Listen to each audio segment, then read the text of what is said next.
La foi est le moyen de posséder déjà ce qu'on espère et de connaître des réalités qu'on ne voit pas. Et quand l'Écriture rend témoignage aux anciens, c'est à cause de leur foi.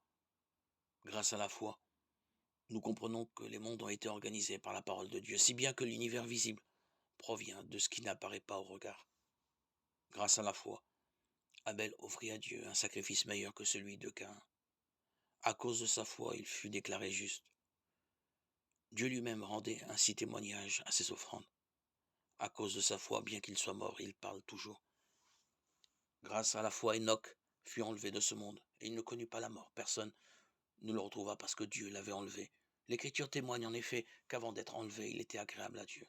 Or, sans la foi, c'est impossible d'être agréable à Dieu, car pour s'avancer vers lui, il faut croire qu'il existe et qu'il assure la récompense à ceux qui le cherchent. Grâce à la foi, Noé, averti de ce qu'on ne voyait pas encore, prit au sérieux la parole de Dieu. Il construisit une arche pour le salut de sa famille. Sa foi condamnait le monde et il reçut de Dieu la justice qui s'obtient par la foi. Grâce à la foi, Abraham obéit à l'appel de Dieu. Il partit vers un pays qui devait lui être donné comme héritage. Et il partit sans savoir où il allait. Grâce à la foi, il vint séjourner comme étranger dans la terre promise. C'est dans un campement qu'il vivait ainsi qu'Isaac et Jacob, héritiers de la même promesse que lui, car il attendait la cité, qui aurait de vraies fondations, celle dont Dieu lui-même est le bâtisseur et l'architecte. Grâce à la foi, Sarah, elle aussi, malgré son âge, fut rendue capable d'avoir une descendance, parce qu'elle avait pensé que Dieu serait fidèle à sa promesse.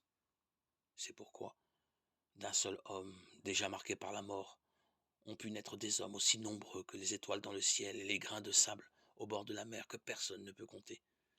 C'est dans la foi qu'ils sont tous morts sans avoir connu la réalisation des promesses. Mais ils l'avaient vu et salué de loin, affirmant que sur la terre, ils étaient des étrangers, des voyageurs. On parlait ainsi. C'était montré clairement qu'on est à la recherche d'une patrie. S'ils avaient pensé à celle qu'ils avaient quittée, ils auraient eu la possibilité d'y revenir. En fait, ils aspiraient à une patrie meilleure, celle des cieux, et Dieu n'a pas refusé d'être invoqué comme leur Dieu, puisque il leur a préparé une cité céleste.